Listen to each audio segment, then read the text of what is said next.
the first 5 minutes of this show, before we even got to the opening credits, there's only one thing I was doing.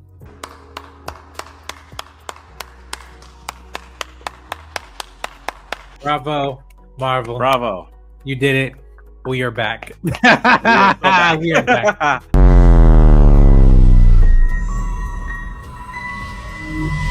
Welcome back. We are back with Daredevil, Born Again.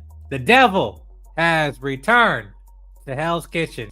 I used to pray for times like this. It is so good to be back. I'll tell you this right now.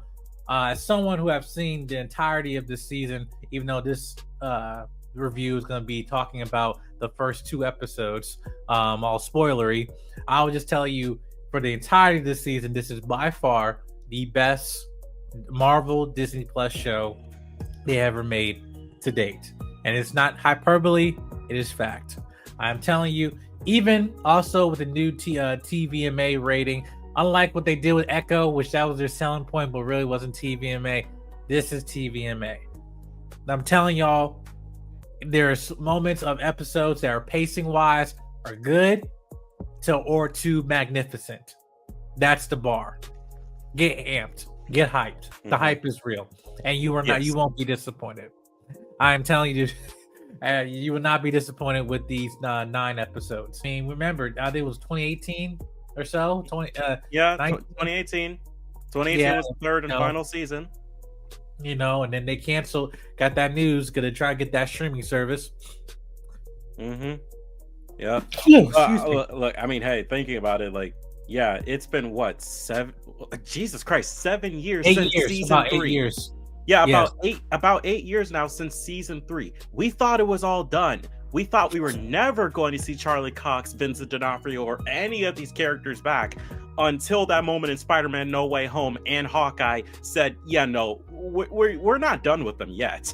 And now they're going to be integrated. And after, again, Spider-Man No Way Home, Hawkeye, Echo, now that we've gone through all of that, and She-Hulk, now that we've gone through all of that, and we have them in their own show, continuing everything. Again, he's seen everything. I've seen only the first 3 episodes so far.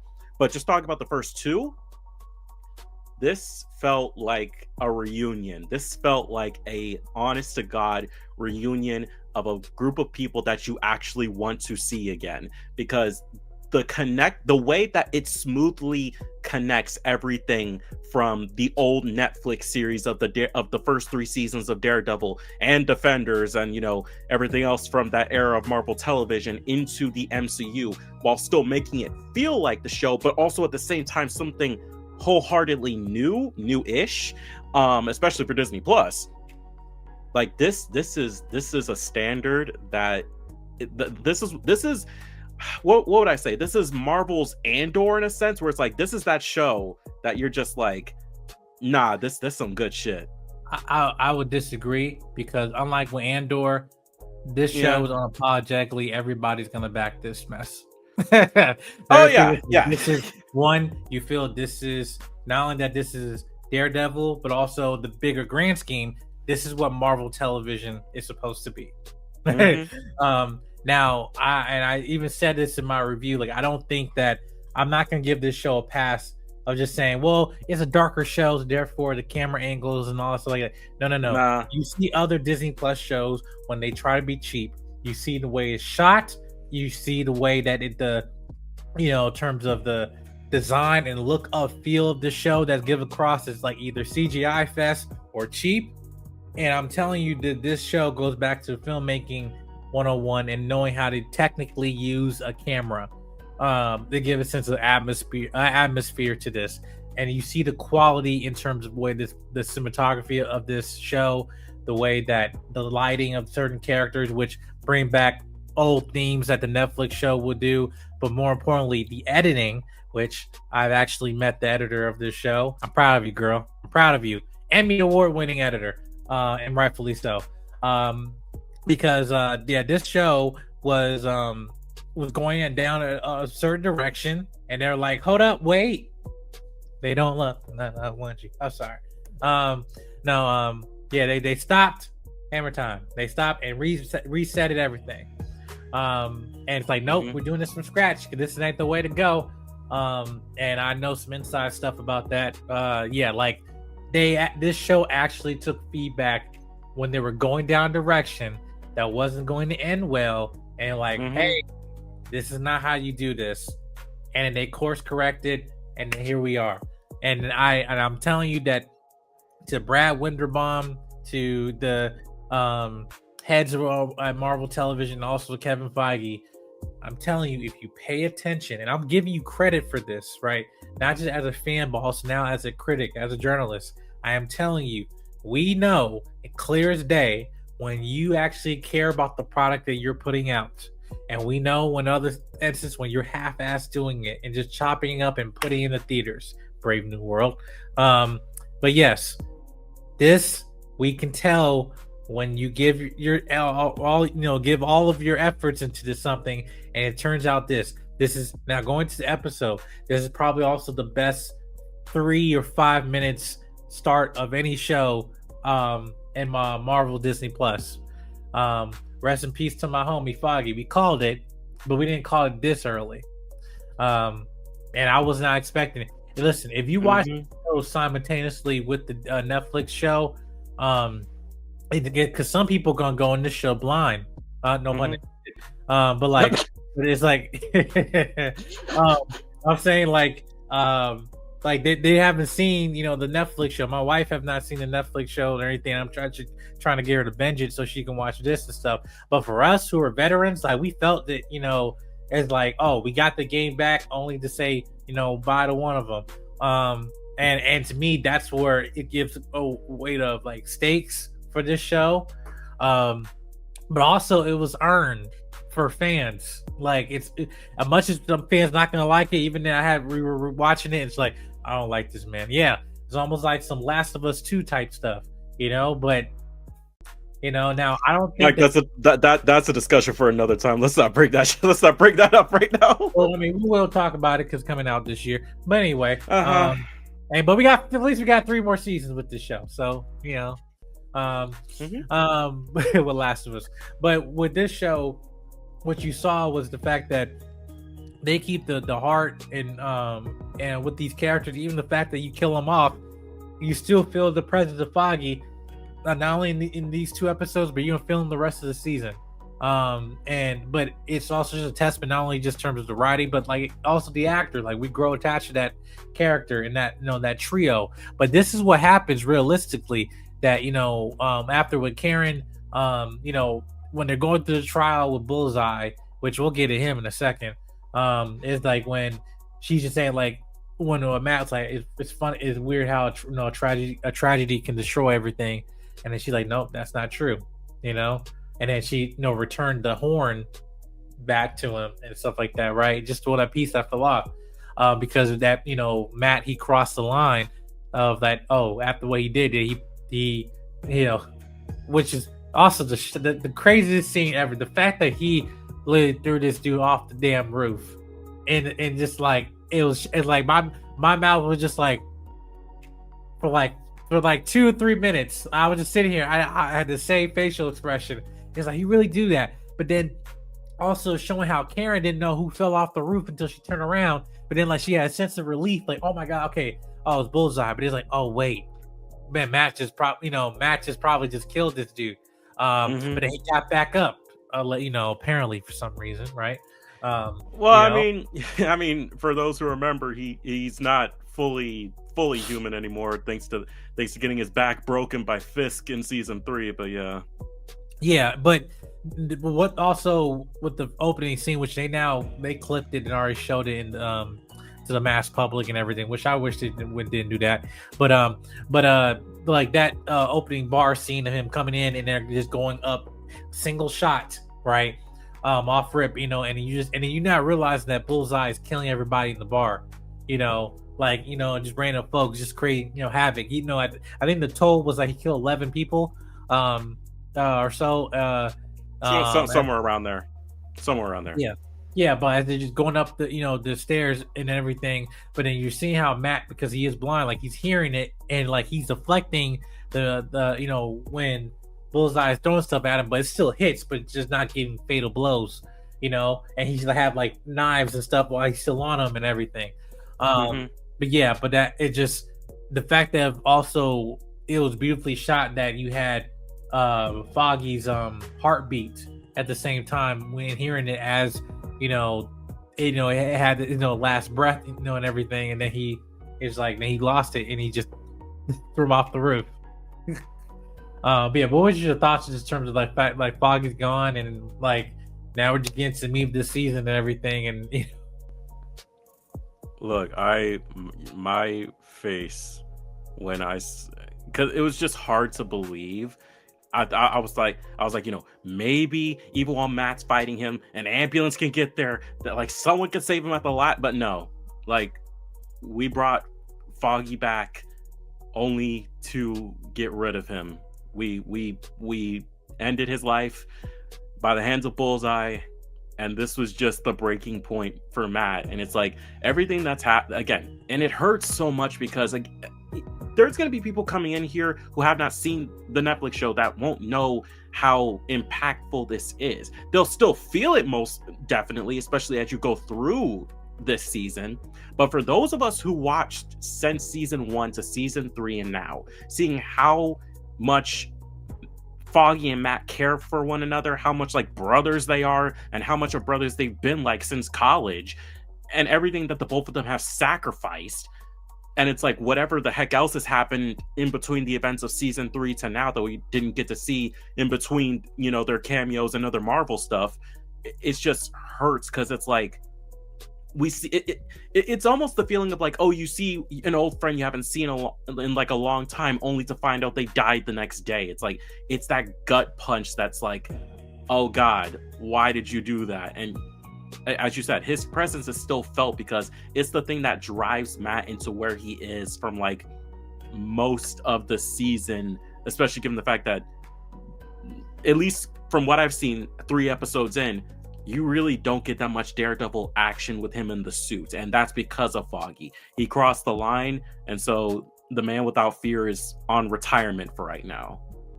Yeah. And with that, with his counterpart with also Kingpin, is that fact that he's now running for mayor, and seeing that both these people are trying to move on 1 year later, in their lives, but at the same time, Matt, he has his own law firm and everything, and then but also Wilson Fisk is trying to get in politics and try and be a mayor and everything, but then have his political campaign, and then ultimately he wins. And how that's going to shift the nature in the justice system, the criminal justice system and everything. Because again, it goes to that scene of him in the diner, which they finally reunite and talk. It's just saying like, they have this vast history. You have to understand, 8 years has been since season 3 or so. And that scene in the diner to kind of solidify where they came from, even acknowledging what Wilson Fisk has been doing, the fact that he acknowledged Echo and saying like, yep, I did raise a child or so once. Like, yeah, didn't that person shoot you in the eye? I'm like, yeah. Oh my God. Again, now we have these connections that we can actually talk about without having to like sugarcoat it. And again, it's like, yeah, because again, as we slowly been bringing these characters back, it's fun to acknowledge just the little stuff they've been dealing with on the side, stuff just like, because it's like, look, most people here didn't watch Echo, but it's like still Maya meant a lot to Fisk. So now seeing him pushing that away to focus on other shit, and just the fact that it was acknowledged was, good, even if it's not hammered in, Right. But one thing, it's just funny to see Vincent D'Onofrio on screen. It's just that he's in an element that's not, that he really doesn't belong in, but he's doing it for opportunity.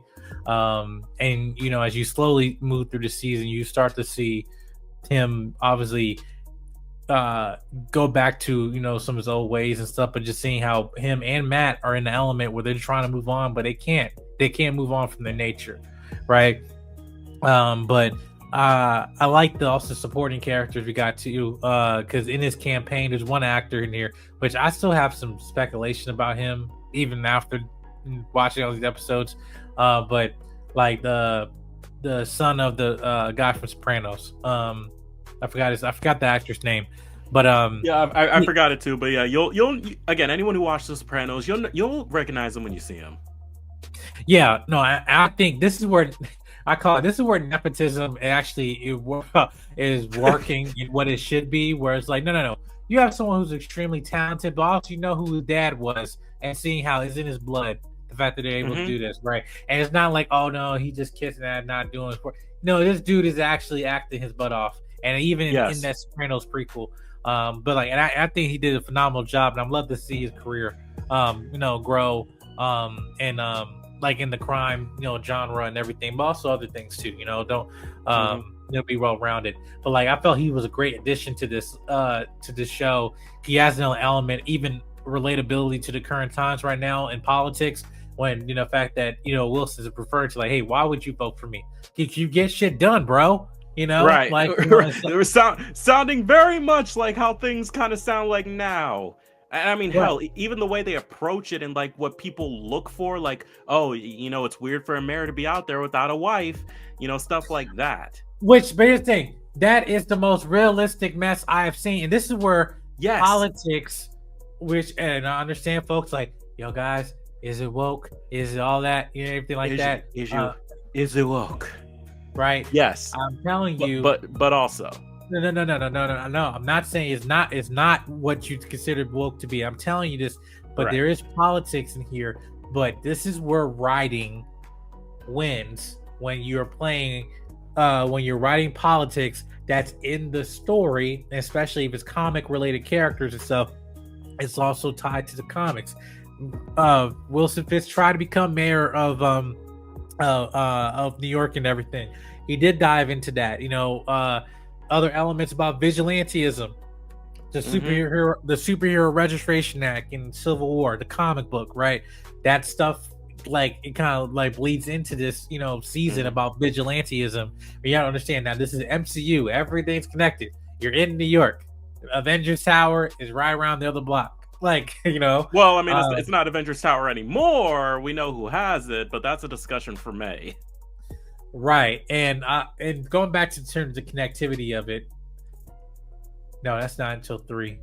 That's until when he says it. I think it was around episode 3, but just know, like, without us going too deep into it, other vigilantes that you, of course, will know once you hear the name or a certain moniker that they have do get referenced by Wilson Fisk, and it just makes you go, soon, someday. Right, and that is probably the only closest thing you can get to legally. But anyway, on television at least. Right, exactly. But one thing also too about this I enjoyed was the again, I talk about the politics, but like, it makes sense because even if you're a conservative, I don't see also there's some things you can relate to about how the system is corrupt, how there's many different layers to get things done, and how frustrating it is. And even like a person who is a businessman or a gangster, whatever you want to call it, is that he uses ways like, no, I said it and we're gonna get this done, so but yeah, I just thought that was interesting part. Like, I liked, again, the part about this is that this is where the writing benefits in terms of the dialogue with the characters, because it's like, it's the biggest thing, even though that you're not having costumes in this mess and everything, is that you're still seeing that the element of just people's choices in this political realm in New York City, but also their characters and stuff, who they are, is compromising their principles, and seeing people going to cross that line. But there's a lot of bars that are dropped in this not only this episode, but this entire season in politics, right? And I'm saying, even if you're a conservative or liberal, whatever, this is the most neutral, but also I think prolific forms of dialogue about politics I have seen recently. And that's smart. Where it's like, it's not that it's trying to take a side. It's just addressing the reality of the world we're living in. And that's for anybody, regardless of your political spectrum, is that you like, yep, that's true. And you've seen people do that, play face or show face and everything. And other people be like, no, we gotta get this right, move money right here and everything like that. And all the corruption, and because it is corruption, and stuff like that. So they go into that. But like one thing I enjoyed what they were talking about is in this season moving forward is that we get the continuation of Matt now kind of moving on from without being Daredevil and trying to, not cross that line, but still using elements as a lawyer, because even he might be done, other vigilantes in the city are not. And it brings up other, characters and stuff. You see a character, White Tiger, which he'll be getting, we'll be seeing more of him later, actually very shortly.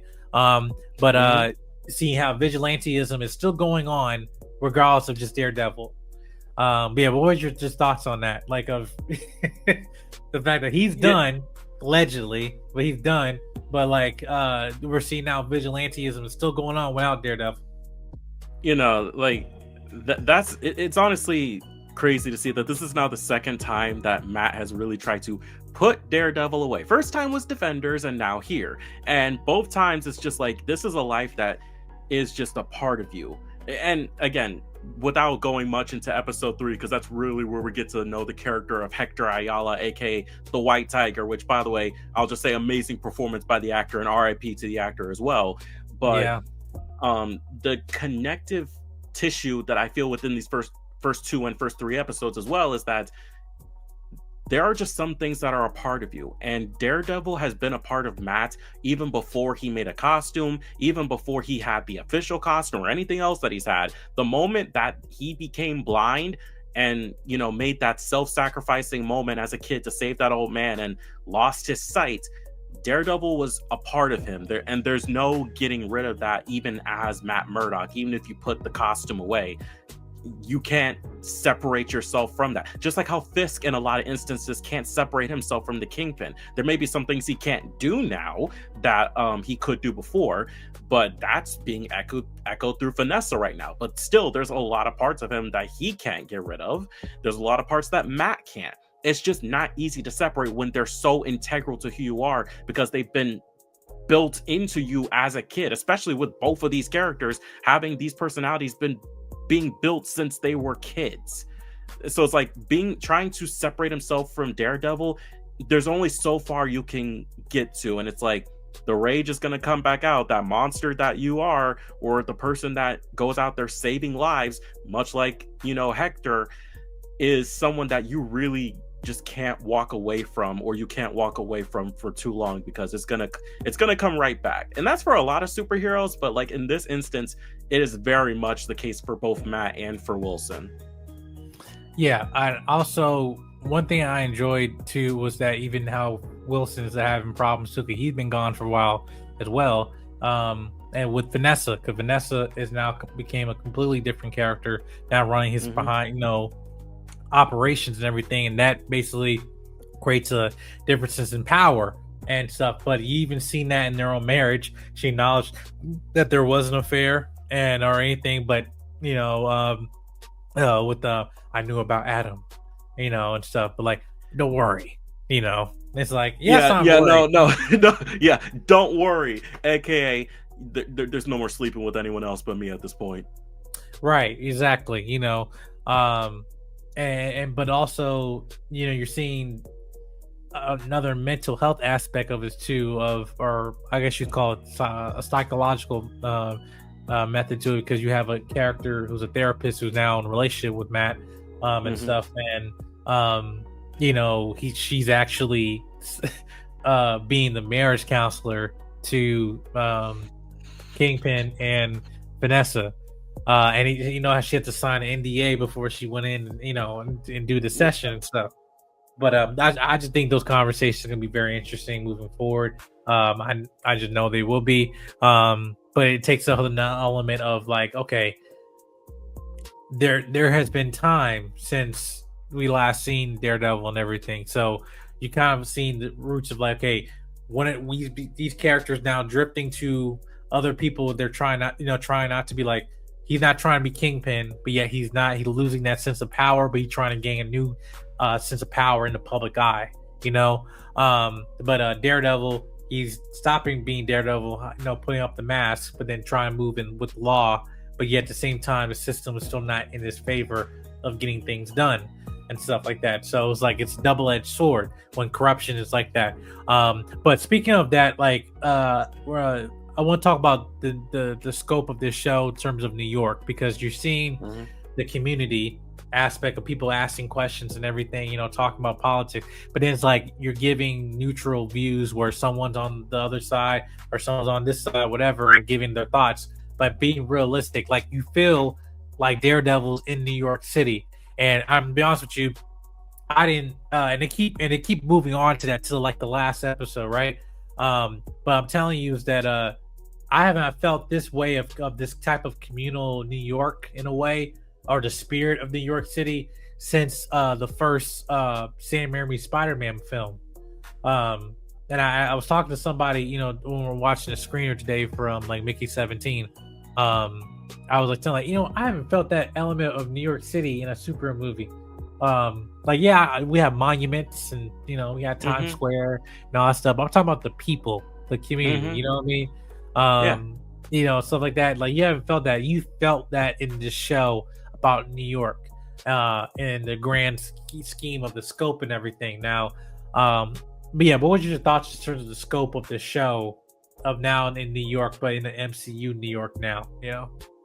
No, I 100% agree, because as you said, it's like the sense of community that we see within these first 3 episodes, but you're saying the whole season. The thing that the seeing that, like, there's a difference between seeing New York and getting to experience New York, because most other Marvel movies and shows that have gone to New York, you really only get to see like a small little bit of it, or you're up in the skies in a giant battle. You don't really get too much to see like the people and how they react to things. And again, as you said, for you, the last time you saw something like that in a movie was the Sam Raimi Spider-Man movies. And for me, the last, not movie wise, but the last time I could really say that I've seen a Marvel product that has done something like that was Spider-Man Miles Morales in 2020. The game that really had a sense of community in there as well.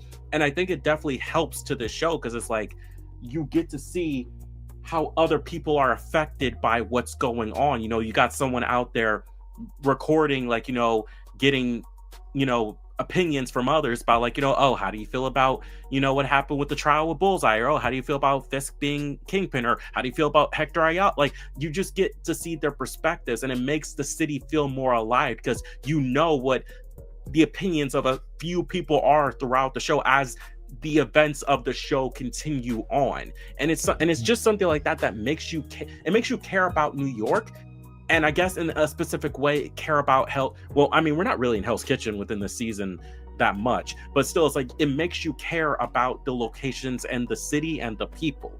And it's like we've already cared about the city in past things, because it's like we don't want the city to get blown up. But it's like now that we've seen some faces, heard some voices, got some opinions, and especially as we get reintroduced to characters or introduced to characters, it's like you don't want the city to go crumbling down, because a good amount of people here, whether names or not, that you don't want to get hurt by whatever is coming in this season or the following seasons that will be coming for Daredevil Born Again. It's something like that really makes it's that ingredient that makes something pop. And I know you can't do it all the time, but it's like when you have something like this, a street level show like Daredevil, or a street level character like Spider-Man or Luke Cage, or any of the street level characters within New York, you need to make that their impact, or even the impact of the other stuff going on in the MCU, matter to them, because you can relate to their opinions. Or it's like us having a discussion. We can have totally different opinions on something, but we can respect each other's opinions, because it's like we're having a civil discussion about it. It's almost like a connection between audience and the show, or the people behind the show. And it just makes the feeling of it bigger. And bigger than the original Netflix series? I don't know, very close, but it makes it feel more impactful, because I guess, again, as you said, you feel like this community a lot more. Yeah.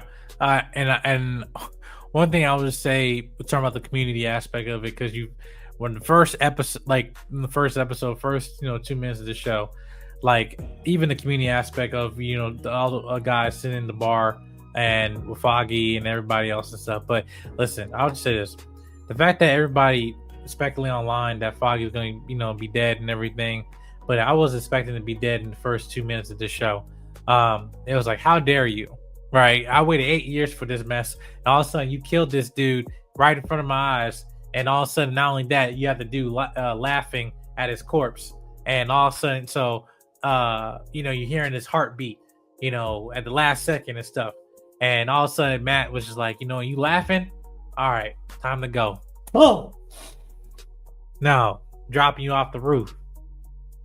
Yeah, but no, I just felt that the trial scenes and everything in this episode was good in terms of setting the tone of Bullseye's. Like, that is Matt's Achilles heel, and I'm really gonna be that for the entirety of the season.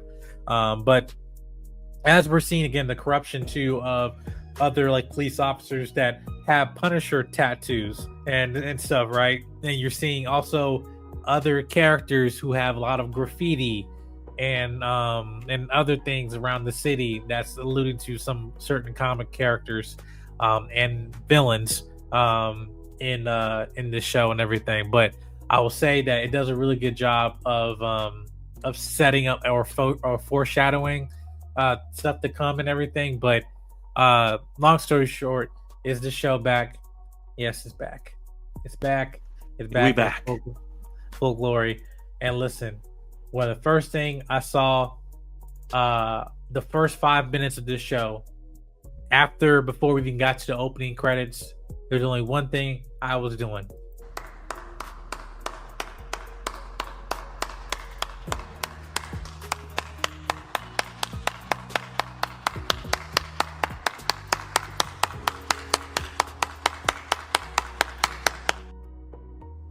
Yep.